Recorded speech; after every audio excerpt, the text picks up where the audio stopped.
देवरानी जी, अगर नफा नुकसान देखती तो सासू माँ मेरे घर नहीं आपके घर होती। सुनती हो, कल माँ का फोन आया था। लगता है उन्हें दिनेश छोटा भाई के घर पर दिक्कत हो रही है।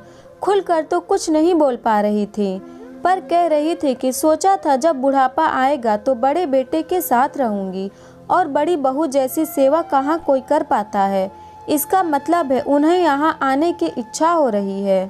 तुम कहो तो ले आऊं, महेश अपनी पत्नी नेहा से कहता है। नेहा बोली, आप तो ऐसे पूछ रहे हैं जैसे बिना मुझसे पूछे कोई काम नहीं करते हैं। और मम्मी जी का फैसला था देवर जी के साथ रहने का। मैंने तो उस वक्त उनसे पूछा भी था, पर क्या किया जाए, उस वक्त मम्मी जी को वहाँ रहना फ़ायदेमंद लग रहा था। हाँ, जिसके पास पैसे होते हैं लोग उन्हीं के पास रहना चाहते हैं, ताकि आगे चलकर कोई दिक्कत ना हो। इसमें उनका भी कोई दोष नहीं है। अगर वो आना चाहती हैं तो स्वागत है।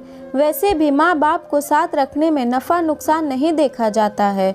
महेश बोला, नहीं, मैं इसलिए कह रहा था कि जब हम सब एक साथ रहते हैं तो माँ का व्यवहार तुम्हारे प्रति कुछ अच्छा नहीं था, जो मैंने भी देखा था। पर मैं क्या करता, बड़ा हूँ, लोगों को अपने पर उंगली उठाने का मौका नहीं देना चाहता था। दिनेश ज़्यादा कमाता है तो माँ उसके साथ वहीं रहना चाहती थी। देखा जाए तो उन्हें उधर फ़ायदा दिखता हो, पर कहीं ना कहीं मेरे बारे में भी सोचती होंगी कि कहीं मुझे नुकसान ना हो। नेहा बोली, दिल को बहलाने के लिए यह ख्याल भी अच्छा है पतिदेव।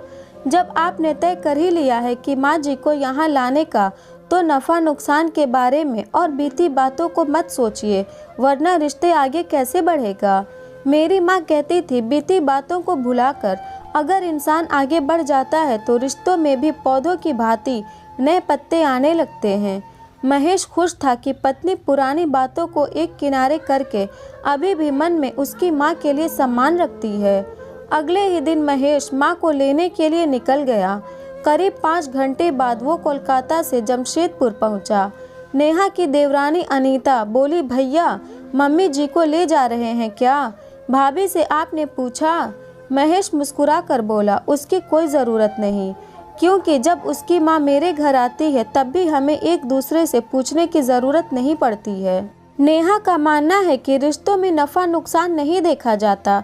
चाय पीने के बाद महेश अपनी माँ विमला जी से बोला, माँ दिवेश तो यहाँ है नहीं, फिर रुककर क्या करूँगा, तो चलें? विमला जी बोली, बेटा गर्मी का दिन है, सुबह घर से निकले होगे, कुछ खा लो फिर चलते हैं। अनीता बोली, मम्मी जी आपने तो कहा था भैया के आते ही निकल जाएंगे, इसलिए मैंने खाना भी नहीं बनाया। भैया आप कहिए तो मैं कुछ ऑर्डर कर देती हूँ। महेश मुस्कुरा कर बोला, नहीं नहीं, मेरे लिए कुछ ऑर्डर करने की ज़रूरत नहीं है, बस माँ के लिए कुछ दे दो ताकि रास्ते में इन्हें दिक्कत ना हो। मैं तो किसी ढाबे पर भी रुककर खा लूँगा। विमला जी उदास मन से बोली, बेटा अब मुझे भी बाहर की रूखी सूखी खाने की आदत हो गई है, जो तुम खाओगे मैं भी खा लूँगी। अनीता बोली, मम्मी जी आप ऐसा क्यों कह रही हैं? जब हम बाहर का खाना खाते थे तो आपको भी देते थे, नहीं देते तो उस पर भी आप सुनाती। तब तो आज तक जितने भी पैसे खर्च किए सब नुकसान हुआ। विमला जी बोली, बहू तुम मेरी तरह हमेशा नफ़ा नुकसान सोचती हो, तभी किसी रिश्ते को संभाल नहीं पाती हो। अपने अनुभवों से कह रही हूँ, बहुत नुकसान होता है, संभल जाओ। मेरे तो 2 बेटे हैं, एक नहीं संभाला तो दूसरे के पास जा रही हूँ, तुम सोचो तुम क्या करोगी? महेश बोला, माँ छोड़ो इन बातों को, चलो चलते हैं, वरना पहुँचते पहुँचते रात हो जाएगी। महेश ने माँ का बैग उठाया और माँ को लेकर चला गया। 2 साल पहले नेहा के ससुर शर्मा जी का देहांत हो गया था।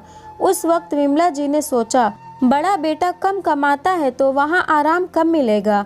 अपना फायदा सोचकर वो छोटे बेटे दिनेश के पास चली गई, पर 6 महीने में भी सभी के रंग रूप सामने आने लगे। पर जब गलती खुद की हो तो करती क्या?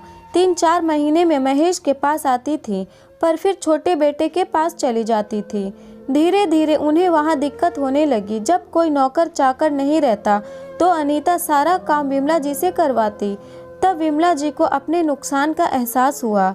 महेश को इस बात का एहसास था, पर आखिर वो करता भी क्या? पत्नी ने कभी मना नहीं किया, परंतु माँ की गलती हो तो कोई बेटा अपनी पत्नी के सामने कैसे कहे?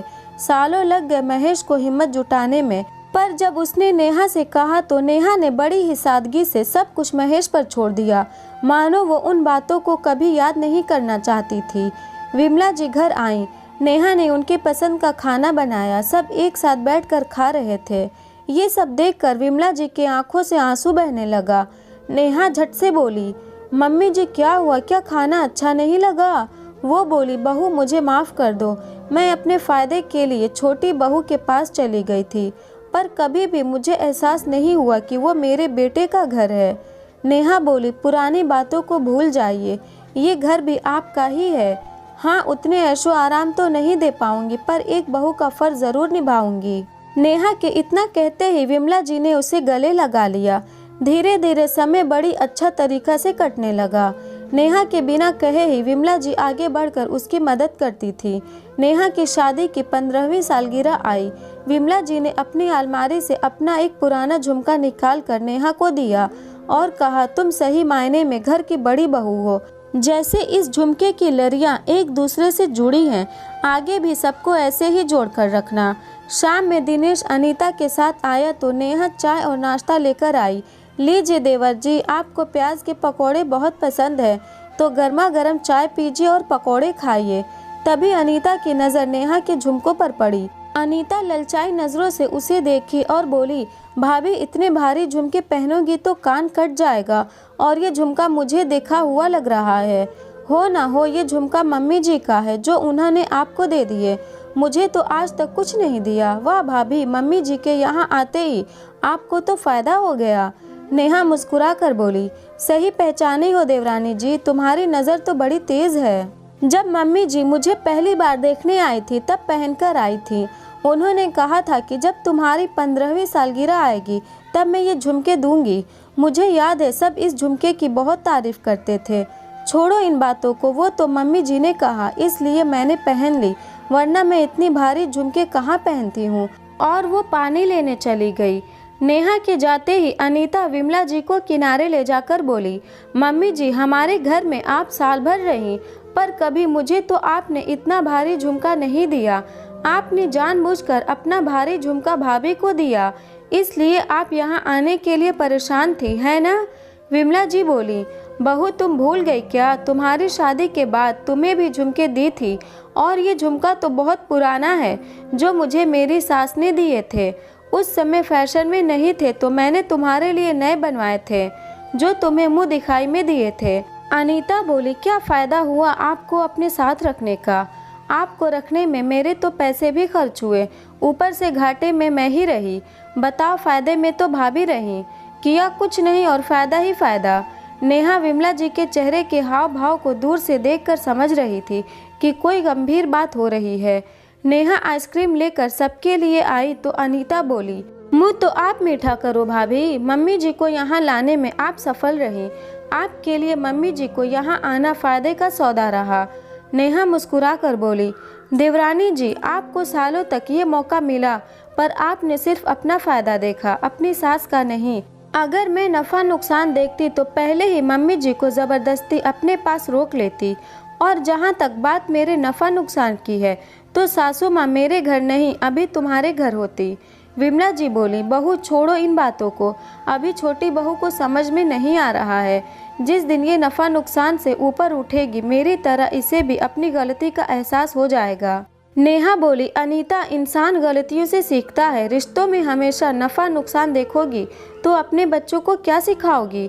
क्योंकि एक उम्र के बाद माँ बाप की कोई आमदनी नहीं होती तो बच्चे अपने फ़ायदे के लिए उन्हें छोड़ दे। अनीता सर झुकाए खड़ी थी। नेहा बोली, तुम मेरी छोटी बहन जैसी हो, इसलिए समझा रही हूँ, कल को मेरे या तुम्हारे साथ ईश्वर ना करे कभी ऐसी घटना हो, इसलिए सचेत कर रही हूँ। अब मम्मी जी हमारे साथ ही रहेंगी, पर ये घर भी तुम्हारा ही है। जब जी चाहे आ जाना और जब जी चाहे इन्हें घुमाने के लिए ले जाना।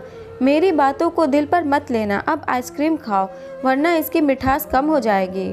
कुछ घंटे बाद दिनेश और अनीता जाने लगे। अनीता ने हाथ जोड़कर अपनी सास और जेठानी से माफ़ी मांगी। नेहा ने मुस्कुराते हुए उसे गले से लगा लिया और सब कुछ भूल जाने को कहा।